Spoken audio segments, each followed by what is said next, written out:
고난 너머에 더 큰 고난이 기다린다 할지라도 오직 하나님의 말을 신뢰하십시오. 여러분의 영혼의 시력이 회복되기를 마음이 없는 분에게 시청자가 아니라 우리는 예배자가 되어야 됩니다. 샬롬, 어제는 부활절이었습니다. 부활절 잘 보내셨습니까? 오늘은 부활의 첫날입니다. 오늘도 부활하신 주님과 함께 힘있게 살아갈 수 있기를 축복합니다. 예수님의 부활로 주신 생명과 평안을 누리며 오늘 하루도 힘있게 시작하기를 축복합니다. 함께 나눌 말씀은 누가복음 24장 13절부터입니다. 마침 그날에 그들 가운데 두 사람이 예루살렘에서 한 30리 떨어져 있는 엠마오라는 마을로 가고 있었다. 그들은 일어난 이 모든 일을 서로 이야기하고 있었다. 그들이 이야기하며 토론하고 있는데 예수께서 가까이 가서 그들과 함께 걸으셨다. 그러나 그들은 눈이 가려져서 예수를 알아보지 못하였다. 예수께서 그들에게 물으셨다. 당신들이 걸으면서 서로 주고받는 이 말들은 무슨 이야기입니까? 그들은 침통한 표정을 지으며 걸음을 멈추었다. 그때 그들 가운데 하나인 글로바라는 사람이 예수께 말하였다. 예루살렘에 머물러 있으면서 이 며칠 동안 거기에서 일어난 일을 당신 혼자만 모른단 말입니까? 예수께서 그들에게 물으셨다. 무슨 일입니까? 그들이 그에게 말하였다. 나사렛 예수에 관한 일입니다. 그는 하나님과 모든 백성 앞에서 행동과 말씀에 힘이 있는 예언자였습니다.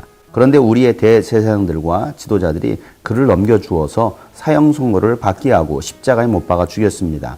우리는 그분이야말로 이스라엘을 구원하실 분이라는 것을 알고서 그분에게 소망을 걸고 있었던 것입니다. 그뿐만 아니라 그런 일이 있은 지 벌써 사흘이 되었는데 우리 가운데서 몇몇 여자가 우리를 놀라게 하였습니다. 그들은 새벽에 무덤에 갔다가 그의 시신을 찾지 못하고 돌아와서 하는 말이 천사들의 환상을 보았다는 것입니다. 천사들이 예수가 살아계신다고 말했다는 것입니다. 그래서 우리와 함께 있던 몇 사람이 무덤으로 가서 보니 그 여자들이 말한 대로였고 그분은 보지 못하였습니다. 예수께서는 그들에게 말씀하셨다. 어리석은 사람들입니다. 예언자들이 말한 모든 것을 믿는 마음이 그렇게도 무디니 말입니다. 그리스도가 마땅히 이런 고난을 겪고서 자기 영광에 들어가야 하지 않겠습니까? 그리고 예수께서는 모세와 모든 예언자에서부터 시작하여 성경 전체에서 자기에 관하여 써놓은 일을 그들에게 설명하여 주셨다.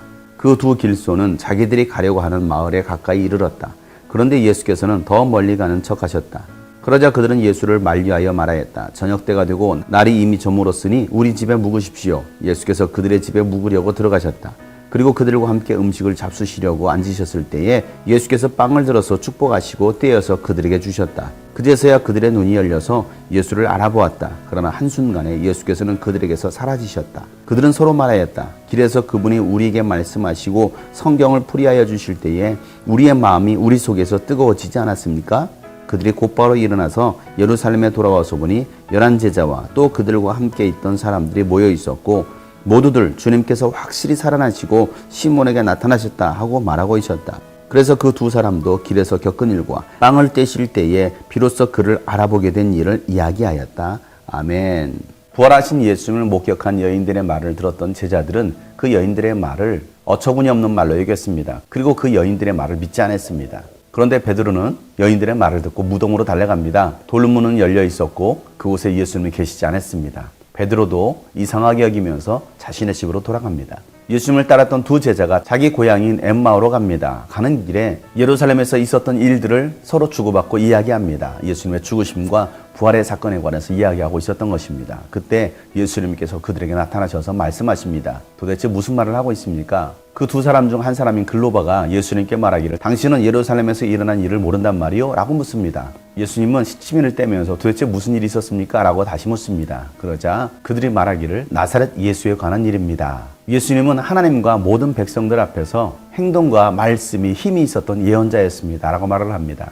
예수님의 말씀엔 권세가 있었다는 것입니다. 그리고 예수님은 말씀대로 행하시는 분이었다는 것입니다. 그리고 그들은 예수님을 예언자라고 불렀습니다. 그런데 대제사장들과 지도자들이 예수님을 십자가 사형 선고에 넘겨줬고 예수님은 십자가 처형을 당하셨다는 것입니다. 그런데 3일 만에 부활하셨다는 것입니다. 부활하신 예수님을 만났던 여인들의 말을 들었지만 제자들은 그것을 믿을 수가 없었습니다. 또 베드로도 가서 봤지만 베드로도 믿을 수가 없었다라고 말을 하고 있습니다. 이렇게 말하고 있는 그들에게 예수님께서 뭐라고 말씀하십니까? 어리석은 사람들아 라고 말씀하십니다. 왜 그들을 향하여서 어리석다라고 말씀하십니까? 수많은 예언자들이 말했던 그 모든 예언들이 예수님에 관한 예언의 말씀이었는데 그 예언의 말씀을 믿지 못하기 때문에 그들은 다 어리석다라는 것입니다. 오늘도 하나님의 말씀을 전하고 성경을 이야기하지만 그 말씀을 받아들이지 못하고 믿지 못하는 사람들이 있습니다.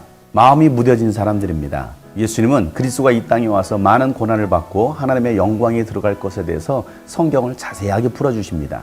예수님의 말씀을 듣다 보니까 마을에 도착했습니다. 그래서 두 사람은 예수님을 자신의 집으로 초대하려고 합니다. 그래서 예수님은 그들의 집에 들어가십니다. 예수님은 그들과 함께 음식을 잡수시려고 자리에 앉으시고 빵을 들어서 축사하십니다. 그리고 그 빵을 나눠주십니다. 그 빵을 받아들고 먹었던 그 사람들의 눈이 밝아졌습니다. 그제서야 예수님이신 것을 알아보게 됩니다.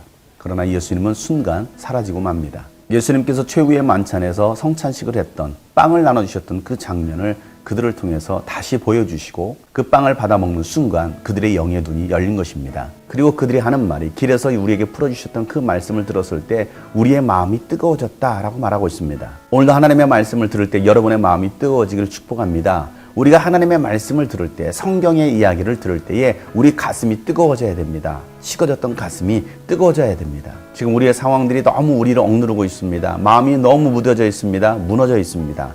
여러분, 이 부활하신 예수 그리스도의 말씀을 다시 듣고 여러분의 마음이 뜨거워지기를 주 이름으로 축복합니다. 엠마오로 돌아갔던 두 제자는 다시 예루살렘으로 들어갑니다. 그리고 제자들을 만납니다. 모였던 제자들은 모두가 다 예수는 확실히 살아계신다, 부활하셨다라고 말을 하고 있습니다. 그때 그 두 사람도 자신들이 만난 부활하신 예수님에 관한 이야기를 전해줍니다. 오늘 말씀은 부활하신 예수를 만난 사람들의 이야기입니다.